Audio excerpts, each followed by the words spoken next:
local GPUs hit real limits. Running bigger local LLMs is still more about bandwidth than bragging rights. One user's rig, 1-ton 5070 Ti on PCIe 5x16 and 3 to 5060 Ti 16GB on PCIe 4x4, drives 20 to 24 tokens sec on 30K context, but strains when pushing GPT-OSS 120B and GLM 4.5 Air at 40K context without spilling to system RAM. The community's diagnosis: VRAM matters, but interconnect bandwidth and PCIe topology are the first cliffs you'll fall off. Keeping entire weights plus KV cache in GPU memory avoids the catastrophic slowdown of system RAM. Once you spill, PCIe becomes the bottleneck. Even quantized models differ wildly in footprint and context costs. One commenter argued GLM 4.5 Air at 40K context needs roughly 75-80 GB for weights plus KV, pushing past a 64 GB pool. Others countered that GPT-OS 120B in mixed formats, MXFP4 plus P16, can be around 65 GB with lower context needs. Either way, barely fits configurations leave no headroom for simultaneous RAG pipelines competing for bandwidth. If you need it now, adding 2 more 16 GB cards gives breathing room. If you can wait, next-gen parts may collapse this workload onto fewer GPUs with fewer PCIe compromises. Server-class alternatives are in flux.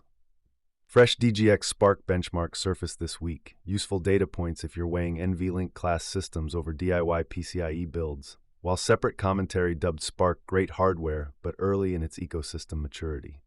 Translation: don't expect a turnkey advantage without software that fully exploits the fabric. Multimodal speech, promise, potholes. Llama.cpp's new audio hooks work, but model choice and prompting matter. A tester got Qwen 2.5 Omni 3B ingesting WAV and MP3 via Llama server, while a smaller Voxtraw 1B struggled.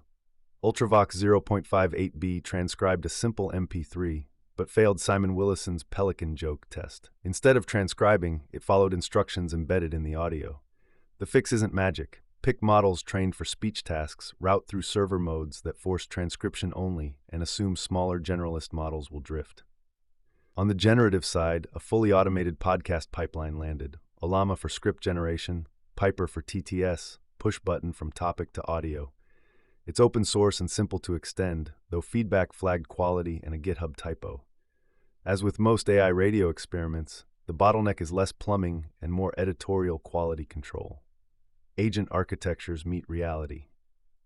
2 useful mental models for agent design: flowcharts versus handoffs. Flowcharts pre-wire a fixed decision graph.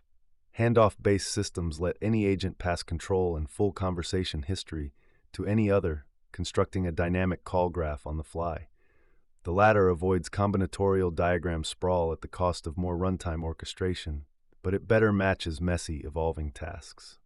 On the platform side, pairing Claude Agent SDK with Cloudflare's containers plus workers durable objects divides labor intelligently. Do fast context building in workers, decide early if a request even needs an agent, and spin up the container only when it does. You get cheaper triage and lower cold start pain. A public repo shows the plumbing. Agentic plumbing is also getting opinionated.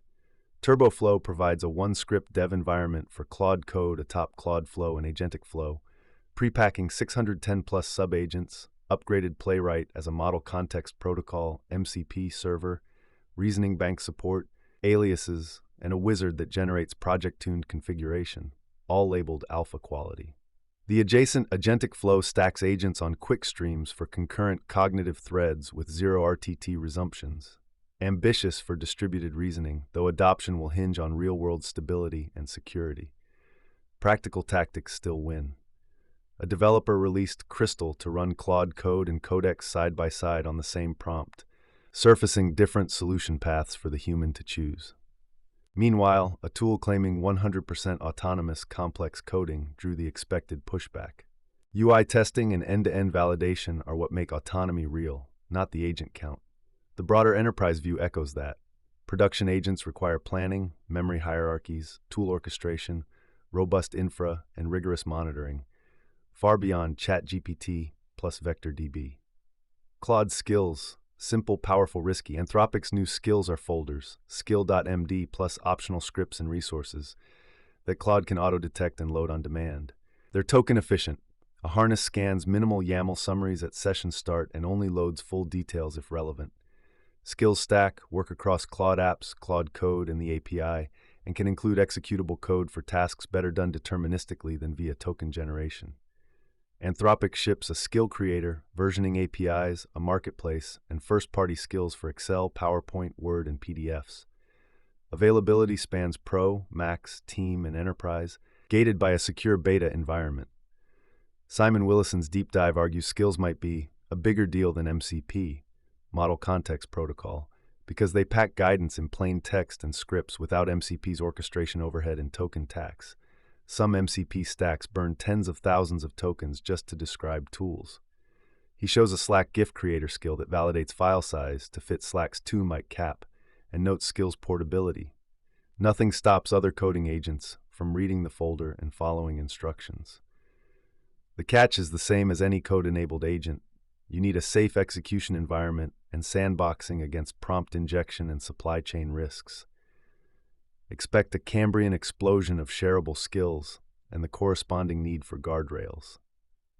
New models and datasets matter. A team released what they call the largest open-source 5-modality dataset. Over 100 MIMN automatically matched quintuples spanning caption, image, video, audio, and point clouds, a 1M pair human-rated subset, and a 3.5K consensus-based eval set for zero-shot audio point cloud retrieval. Data assembly used nearest neighbor retrieval in modality-specific embedding spaces, followed by clustering and greedy sampling to ensure diversity and reduce overlap.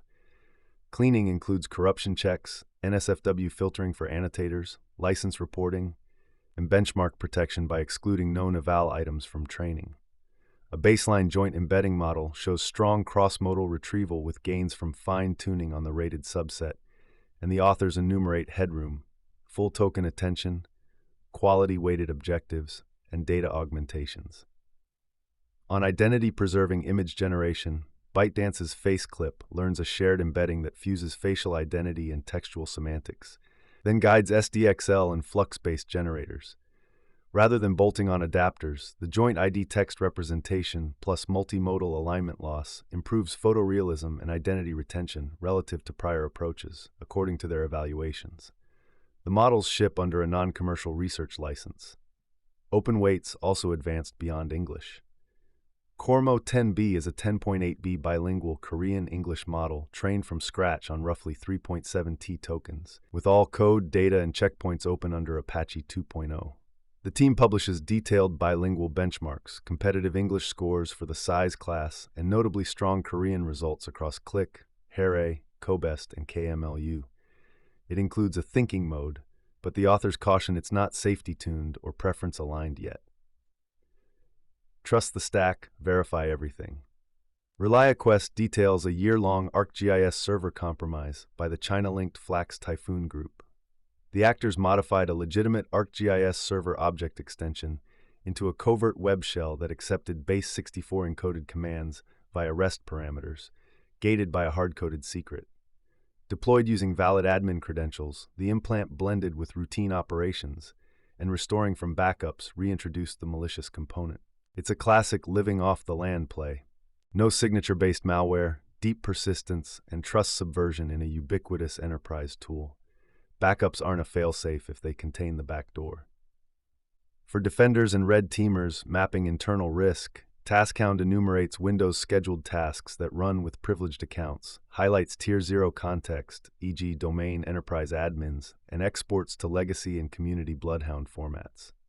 It analyzes password age relative to task creation for DPAP idump viability, resolves SIDS, supports offline XML parsing, and even includes a buff for Adaptix C2.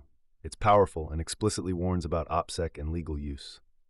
On the services side, GoAuthKit provides a practical Auth and Z toolkit for Go, JWT middleware that caches claims via LRU, automatic JWKS discovery and caching, OAuth 2.0 token introspection, HTTP or gRPC, pluggable scope decoders including Acronis-specific formats, and token providers to securely call introspection endpoints. It centralizes common patterns and reduces bespoke, error-prone security code. LinkedIn's feed goes semantic. A widely shared editorial breaks down LinkedIn's own research. replacing a patchwork of systems with a single LLM-powered retrieval model. A fine-tuned Llama 3 maps members and posts into the same embedding space, using your profile, industry, skills, and past engagement as prompts. Numerical performance signals are quantized and embedded too. The system, dubbed GPU RAR, retrieval as ranking, indexes 60 memon items, refreshes every 30 minutes, serves nearest neighbor retrieval in under 50 milliseconds, and shows measurable engagement and revenue lifts. Notably absent knowledge graphs or ontologies. The economic graph gets subsumed into learned semantics. The practical advice: optimize for genuine engagement, not posting rituals. When radio was the App Store, before Write Once Run Anywhere had a JVM, the Netherlands had Basic Code, a standardized subset of BASIC plus machine-specific runtimes that normalized hardware differences across 8-bit computers. Programs and text journals were broadcast over FM radio and recorded to cassette, then loaded through the runtime. Free, mass software distribution without disks or modems. Early versions forbade graphics, sound, or direct storage to guarantee portability. Later revisions added monochrome graphics, sound, and storage handling. Adoption was strongest in the Netherlands, with some use in Germany's WDR-TV. The conceptual echo is clear: a strict, documented interface plus per-platform shims to bridge heterogeneity. Prosaic, effective, and oddly modern.